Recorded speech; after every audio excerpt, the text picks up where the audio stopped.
नमस्कार भावी शिक्षकों। आज की इस वीडियो में आप सभी का स्वागत है। उम्मीद करता हूँ आप सभी स्वस्थ होंगे, मस्त होंगे और अपनी तैयारी को एक बेहतर दिशा देने के लिए प्रयासरत होंगे। आज की इस वीडियो में हम बात करेंगे 2018 के प्रीवियस ईयर की, जो कि यूपी टेट में पूछे गए हैं क्वेश्चंस बाल विकास एवं शिक्षण विधि में। तो आपका ज्यादा समय ना लेते हुए वीडियो को शुरू करते हैं और देखते हैं हमारे पास पहला क्वेश्चन कौन सा है। देखिए, तैयारी करते रहिए। पेपर प्रीवियस ईयर के भी पढ़ना बहुत ज़रूरी है, क्योंकि मुझे लगता है कि एक रेंज पता चलती है प्रीवियस ईयर को पढ़ने से। हमें पता चल सके कि एक किस हद तक या किस लिमिट तक हमें क्वेश्चंस को प्रिपेयर करने की ज़रूरत है। क्योंकि जो 2021 में हुए क्वेश्चंस को कई लोगों ने बताया था कि 2017 या 18 का पेपर जो था वो रिपीटेड था। ठीक है, एज इट इज उसमें क्वेश्चंस आए हुए थे। तो मुझे लगता है तो प्रीवियस ईयर क्वेश्चंस को हमें जरूर एक बार रिवाइज करना चाहिए, एक बार उसकी तरफ जरूर देखना चाहिए। ठीक है, तो चलिए शुरू करते हैं आज की इस वीडियो को। और पहला क्वेश्चन जो हमारे सामने है वो यह है। कोहलर यह सिद्ध करना चाहता था कि सीखना डैश है, एक ऐसी स्थिति है जिसमें व्यक्ति पशु से श्रेष्ठ है। सेकंड ऑप्शन है स्वायत्त यादृच्छिक क्रिया है, संज्ञानात्मक संकाय है, या परिस्थिति के विभिन्न अंगों का प्रत्यक्षीकरण है। देखिए, सबसे पहले तो आपको पता होना चाहिए कोहलर जो थे उन्होंने क्या दिया था बेटा, सूझ एवं अंतर्दृष्टि का सिद्धांत दिया था। ठीक है, क्योंकि कोहलर का मानना था कि सूझ और अंतर्दृष्टि जो है वो अधिगम को महत्वपूर्ण बनाती है। ठीक, अब इसके लिए जो कोहलर ने बेटा एक अपना कथन बोला है कि समस्या का संज्ञानात्मक समाधान प्रस्तुत करने सीखने की प्रक्रिया सरल, सहज व उद्देश्यपूर्ण बनाती है। कौन? संज्ञानात्मक समाधान जो है वो प्रस्तुत करके सीखने की प्रक्रिया को सरल, सहज व उद्देश्यपूर्ण बनाती है। ठीक है, तो संज्ञानात्मक के बारे में बात कर रहे हैं तो ऑप्शन सी इसका जो होगा बेटा वो राइट आंसर हो जाएगा। ठीक है, बात समझ में आ रही है? ऑप्शन सी जो है वो संज्ञानात्मक संकाय इसका राइट आंसर हो जाएगा। ठीक है, क्वेश्चन नंबर 1 का ऑप्शन सी जो है वो करेक्ट होगा। बात समझ में आ गई? अगले क्वेश्चन की तरफ बढ़ते हैं। क्वेश्चन नंबर 2 कह रहा है किसी भी नई भाषा को, देखिए सारे क्वेश्चंस प्रीवियस ईयर में पूछे गए हैं, अलग से कोई क्वेश्चन नहीं है। 2018 में आए हुए क्वेश्चंस का एक समावेश इसमें दिखाया गया है आपको। ठीक है, किसी भी नई भाषा को सीखने के लिए कहाँ से प्रारंभ किया जाना चाहिए? अक्षरों व शब्दों के मध्य, साहचर्य से, वाक्यों के निर्माण से, शब्दों के निर्माण से, या उपर्युक्त में से कोई नहीं। देखिए, ये क्वेश्चन अगर आप नहीं भी पढ़े हैं, नहीं तैयारी है आपकी, तो भी आप बता सकते हैं कि एक नई भाषा हम कब सीख सकते हैं बेटा। देखिए, शब्दों के निर्माण से डायरेक्ट शब्द कभी नहीं बनेंगे बेटा। ठीक, और डायरेक्ट वाक्य भी कभी नहीं बनेंगे। सबसे पहले बच्चों को क्या है, अक्षरों का ज्ञान कराया जाएगा, उसके बाद शब्दों का, और फिर उसके बाद वाक्य का। तो किसी भी भाषा को सीखने के लिए हमें अक्षर व शब्दों के मध्य सहचर्य से स्टार्ट करना होगा। तो ऑप्शन ए इसका राइट आंसर हो जाएगा। ठीक है, क्वेश्चन नंबर 3 कह रहा है समावेशी कक्षा में किस प्रकार के छात्र शामिल होते हैं? देखिए, समावेश एक नाम ही है जिसमें हम दो चीजों का समावेश करते हैं। कौन सा? सामान्य और विशिष्ट। ठीक है, सामान्य और विशिष्ट, जिसमें विशिष्ट बच्चों को ये न लगे कि वो औरों से भिन्न हैं, इसीलिए एक ऐसी कक्षा का निर्माण किया जाता है जिसे समावेशी कक्षा बोला जाता है, जिनको सामान्य बच्चों के साथ अध्ययन प्रणाली में शामिल किया जाता है। ठीक है, क्वेश्चन नंबर 4 कह रहा है, समझ में आ गया बेटा? क्वेश्चन नंबर 3 का राइट आंसर ऑप्शन बी है। ओके, गणित संबंधी अधिगम अक्षमता को कौन सा पद परिभाषित करता है?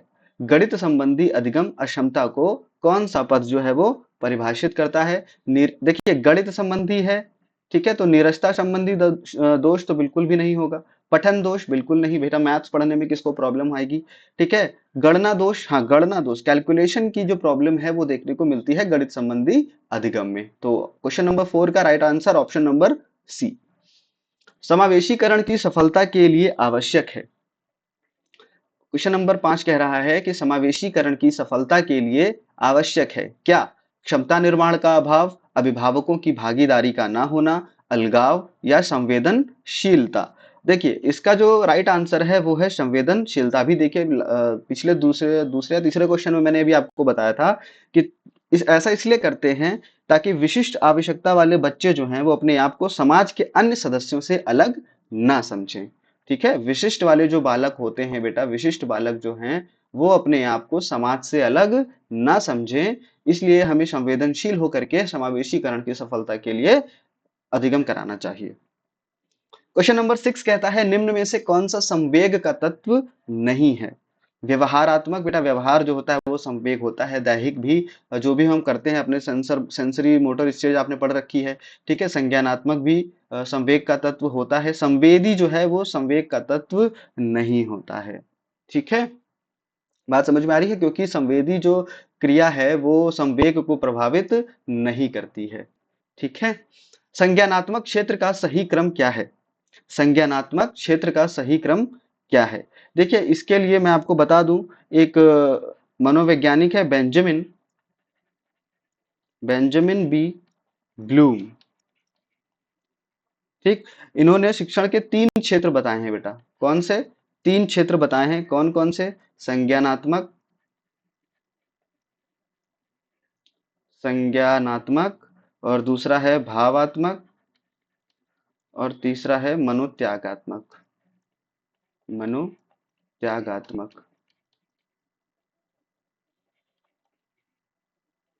ठीक है। मनोत्यागात्मक, समझ में आ गया बेटा? ये 3 इन्होंने क्षेत्र बताए हैं। फिर इन्होंने 1956 में इसको पुनः 6 भागों में बांट दिया। 6 भागों में बांट दिया था, ठीक है। बात समझ में आ रही है? किन किन में? ज्ञान, अवबोध, ज्ञान, अवबोध, सॉरी अवबोध ऐड कर लीजिएगा, अवबोध, अनुप्रयोग, ठीक है। फिर उसके बाद आता है विश्लेषण, विश्लेषण, ठीक। उसके बाद आता है बेटा संश्लेषण, एंड देन मूल्यांकन, ठीक है। संश्लेषण के बाद क्या आता है? मूल्यांकन। ये जिसमें भी होंगे वो हमारा राइट आंसर हो जाएगा। बात समझ में आ रही है? देखिए, ज्ञान, सबसे पहले ज्ञान इसमें है। अनुप्रयोग नहीं, ज्ञान के बाद सीधे अनुप्रयोग बिल्कुल भी नहीं होगा, पहले अवबोध आएगा, क्योंकि उसको जो भी सीखा है, जो भी बोध उसको हुआ है, फिर उसके बाद वो प्रयोग करेगा। और ज्ञान इसमें है ज्ञान, अवबोध, अनुप्रयोग, विश्लेषण, संश्लेषण एंड मूल्यांकन। तो इसका राइट आंसर हो जाएगा ऑप्शन डी, ठीक है। बात समझ में आ रही है? राइटर का नेम जरूर याद रखेंगे, बेंजामिन बी ब्लूम, ठीक। जिन्होंने 3 क्षेत्र बताए थे, फिर 1956 में उसको अगेन 6 भागों में डिवाइड कर दिया था, ठीक है।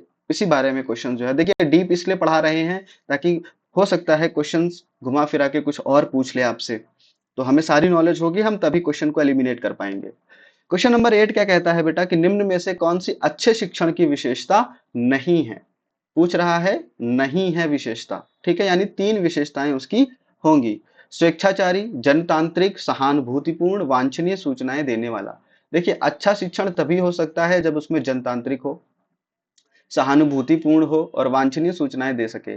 देखिए, स्वेच्छाचारी अच्छे शिक्षण की विशेषता इसलिए नहीं है क्योंकि स्वेच्छा से किए गए कार्य, बेटा अगर बच्चे स्वेच्छा से पढ़ने लगे या टीचर अपनी स्वेच्छा से पढ़ाने लगे तो वो जो है एक अच्छे शिक्षण की विशेषता नहीं कहलाएगी, इसलिए इसका आंसर ऑप्शन ए हो जाएगा। अभिप्रेरणा का प्रत्याशा सिद्धांत किसके द्वारा दिया गया है? ठीक, अभिप्रेरणा का प्रत्याशा सिद्धांत, प्रत्येक आशा जिसको मैं कहता हूं, और आशा तभी मिलती है जब हम विक्टर ब्रूम जो है आगे बढ़ाते हैं, ठीक। अभिप्रेरणा का प्रत्याशा सिद्धांत किसके द्वारा दिया गया था बेटा? 1964 में विक्टर ब्रूम ने इसको दिया था, ठीक। विक्टर ब्रूम, समझ में आ गया बेटा? 1964 में विक्टर ब्रूम ने अभिप्रेरणा का प्रत्याशा सिद्धांत दिया था। क्वेश्चन नंबर 10 कह रहा है अग्रिम व्यवस्था प्रतिमान किस परिवार से संबंधित है? क्वेश्चन नंबर 10 क्या कह रहा है कि अग्रिम व्यवस्था प्रतिमान किस परिवार से संबंधित है? देखिए, इसके लिए हम थोड़ा डीप जाएंगे, ठीक है। आपको बता दूं, Bruce R Joyce, Bruce R Joyce and Marsha Weil, इन्होंने बेटा क्या बताया था अपनी बुक जो है इनकी, मॉडल्स ऑफ टीचिंग में, ये इनकी एक बुक थी, मॉडल्स ऑफ टीचिंग, ठीक है। इन्होंने इसमें 4 प्रतिमान बताए हैं। कितने? 4 प्रतिमान बताए हैं। कौन कौन से बताए हैं? चारों बता दें या फिर जो मेन है, जो क्वेश्चन से रिलेटेड है? इन 4 प्रतिमानों में से एक प्रतिमान है सूचना, ठीक, सूचना प्रक्रियाकरण। ठीक, और इसको इन्होंने अगेन 4 पार्ट में डिवाइड कर दिया है, जिसमें आता है निष्पत्ति। ठीक, सेकंड नंबर पे आता है अग्रिम व्यवस्थापक। अग्रिम व्यवस्थापक। थर्ड नंबर पर आता है बेटा आगमन, आगमन प्रतिमान। और चौथे नंबर पर आता है जैविक विज्ञान, जैविक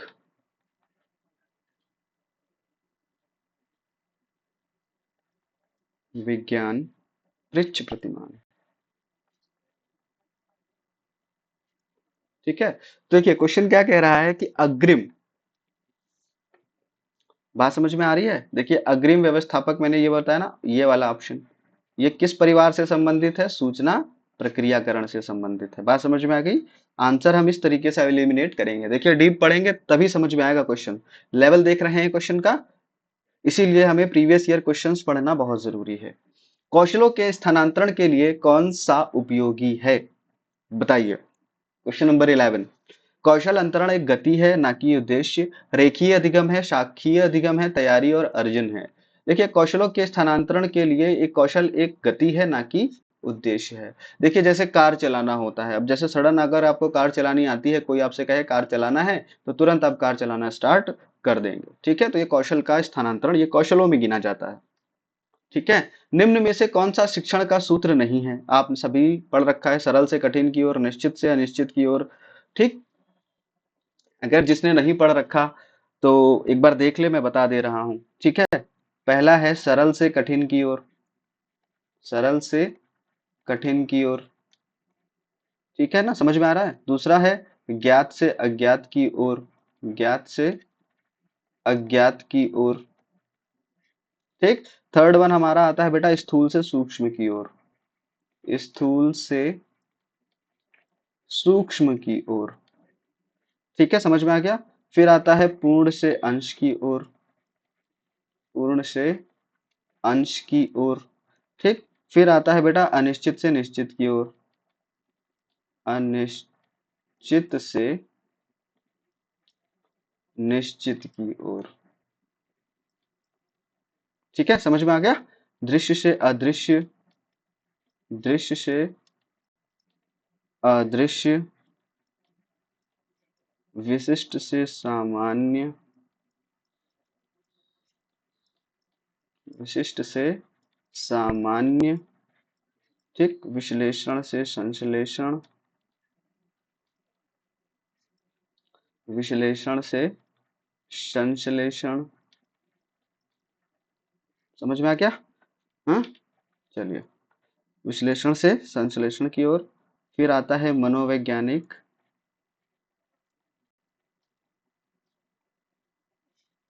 मनोवैज्ञानिक क्रम से तर्क संगत।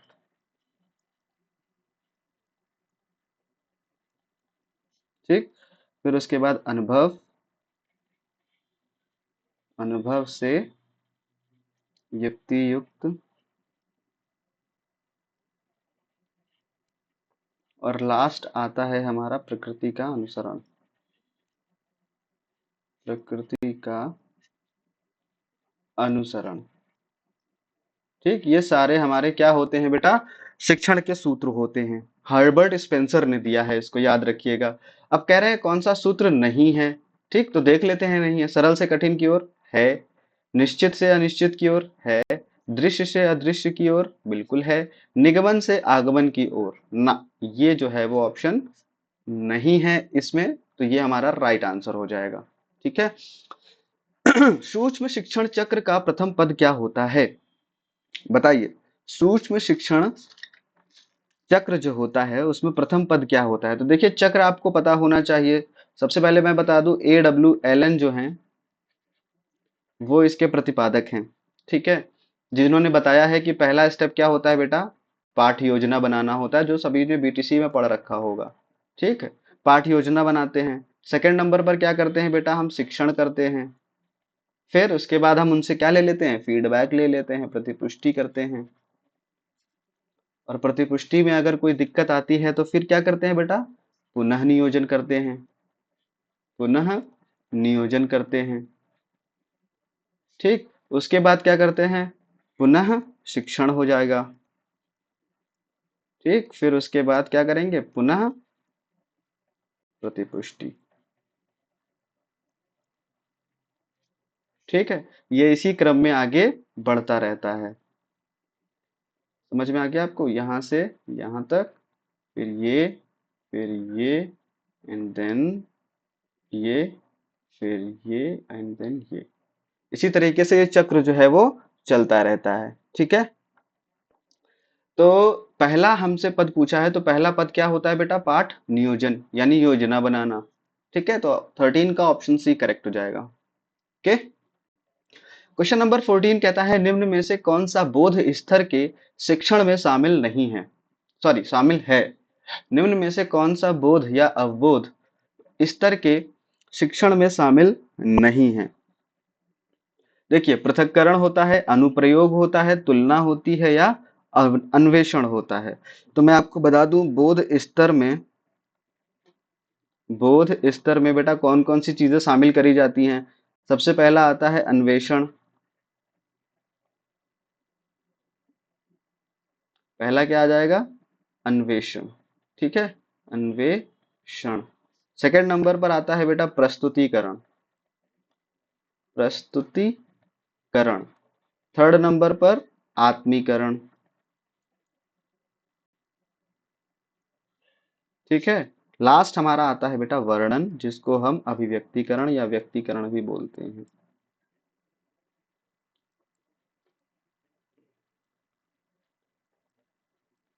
ठीक है, अभिव्यक्तिकरण। ये चार स्टेप्स या चार स्तर में इनको डिवाइड किया गया है। तो इसमें बेटा पृथक्करण नहीं है, अनुप्रयोग बिल्कुल भी नहीं, तुलना भी नहीं है, अन्वेषण जो है वो इसका पार्ट है, इसलिए राइट आंसर ऑप्शन डी। ठीक है, इस तरीके से हम पढ़ेंगे और एलिमिनेट करेंगे। शैक्षिक सुधारों में प्रभावी विकेंद्रीकरण तभी संभव होगा जब खंड व संकुल संसाधन केंद्रों की भागीदारी बढ़ेगी, स्थानीय संसाधन व्यक्ति उपलब्ध होंगे, अध्यापकों के पास संसाधन तथा प्रासंगिक सामग्री भी मौजूद होगी। सही उत्तर हमें चुनना है ए और सी। देखिए, ये तीनों ही करेक्ट हैं। ठीक है, तो यहाँ पर ऑप्शन डी जो है वो करेक्ट हो जाएगा। Option D is the right answer of question number 15। Now we are moving to the next question. Question number 16 says कि एक छात्र पढ़ रहा था, उसका नाम लेकर किसी ने बुलाया, वह अपनी अनुक्रिया किस संवेदना द्वारा प्रकट करेगा। अगर कोई बुला रहा है, ठीक, और उसके कानों में आवाज जा रही है, तो वो रिप्लाई कैसे करेगा, हाँ बताओ, यानी ध्वनि से। तो दृष्टि से नहीं, स्पर्श से भी नहीं, ध्वनि संवेदना से वो उसका रिप्लाई करेगा। ठीक है, समझ में आ गया, ध्वनि संवेदना से उसका रिप्लाई करेगा। ठीक, क्वेश्चन नंबर 16 का आंसर राइट हो जाएगा ऑप्शन सी। ओके, पियाजे के सिद्धांत के अनुसार पूर्व संक्रियात्मक अवस्था की अवधि क्या है। अगर बेटा ऐसा क्वेश्चन आता है, जिसने भी सीटेट दे रखा है वो सभी पढ़े होंगे ये सारा टॉपिक। ठीक है ना, तो आपको पता होना चाहिए पहले वो कौन सी अवस्था देते हैं बेटा, संवेगात्मक अवस्था देते हैं, संवेगात्मक अवस्था देते हैं। उसके बाद कौन सी देते हैं बेटा, प्राक संक्रियात्मक।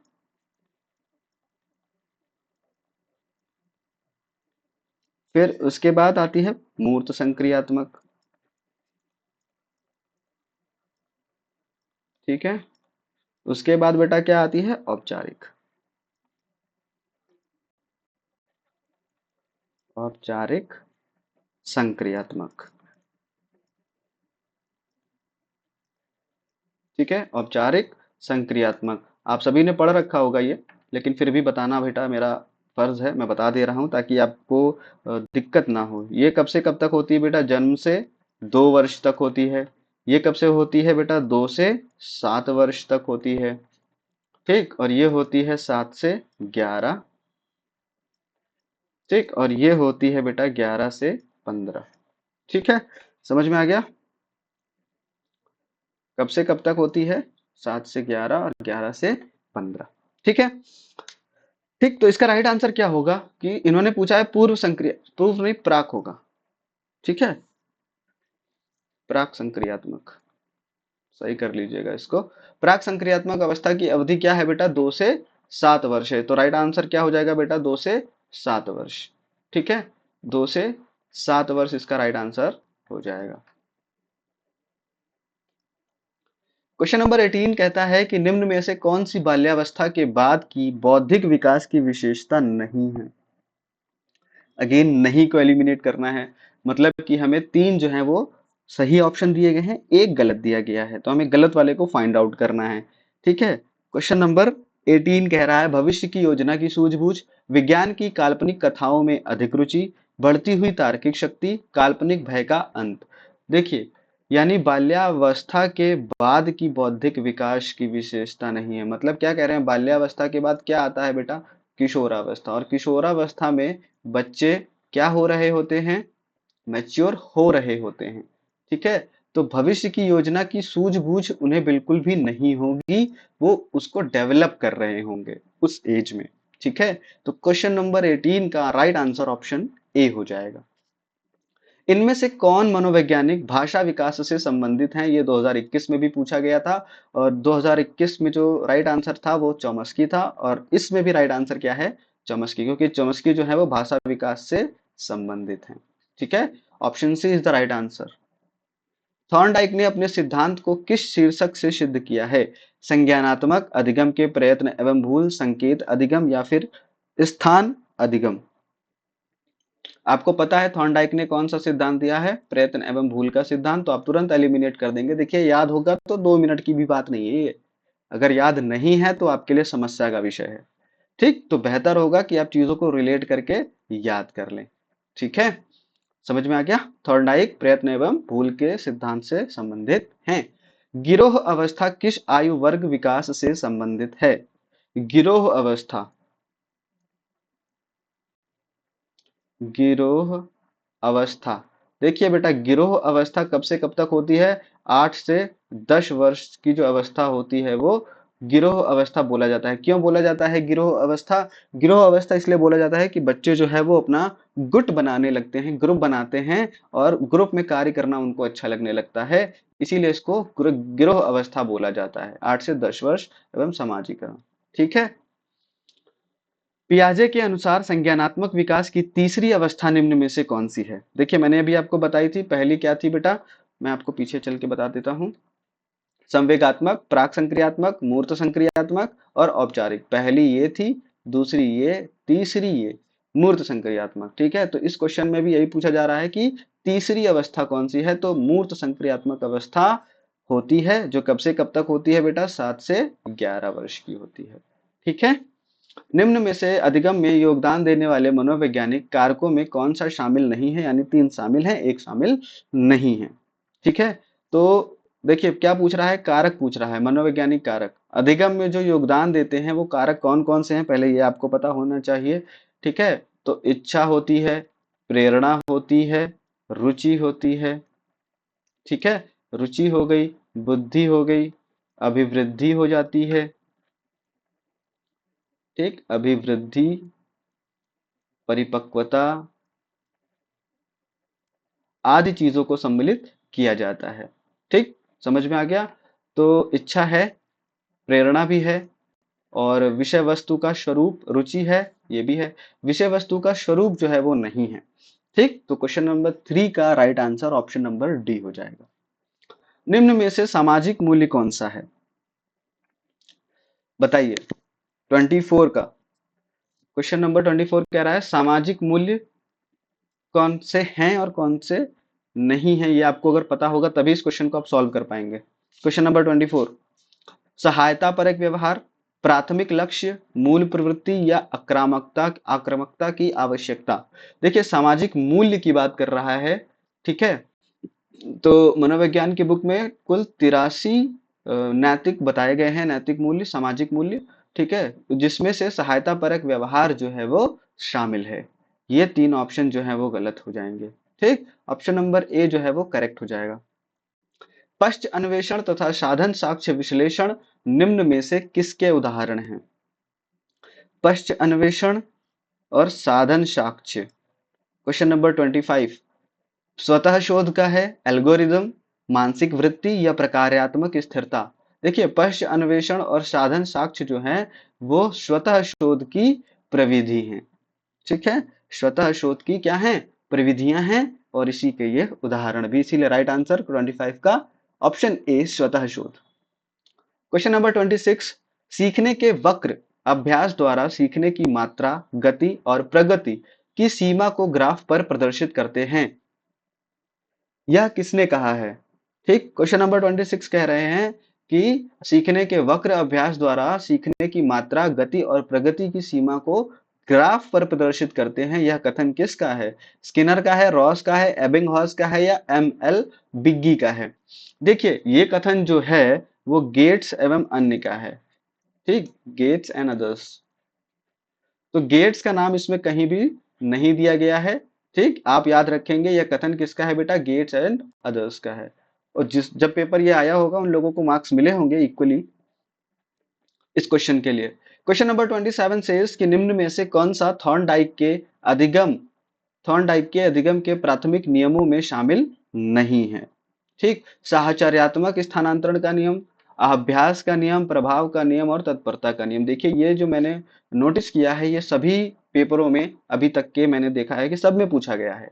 ठीक, तो ये तीनों उनके नियम में बेटा शामिल, प्राथमिक नियमों में शामिल किए जाते हैं। साहचर्यात्मक स्थानांतरण का नियम जो है वो शामिल नहीं किया जाता है। तो राइट आंसर हो जाएगा ऑप्शन ए। ठीक है, अनुकूलित अनुक्रिया सिद्धांत, इस क्वेश्चन का जो मैंने एक डिस्क्रिप्शन भी दिया है मेरी पिछली वीडियो में, अगर आप चाहें तो जा करके देख सकते हैं, उसमें भी मैंने एक्सप्लेन किया हुआ है पूरा प्राथमिक नियम और द्वितीयक या गौड़ नियम। ठीक है, अनुकूलित अनुक्रिया सिद्धांत किसके अनुकूलन पर बल देता है? ठीक है, अनुकूलित अनुक्रिया सिद्धांत जो है वो किसके अनुकूलन पर बल देता है बेटा? तो क्वेश्चन नंबर 28 का राइट आंसर हो जाएगा कि व्यवहार के अनुकूलन पर बल देता है। अनुकूलित अनुक्रिया सिद्धांत जो है वो व्यवहार के अनुकूलन पर बल देता है।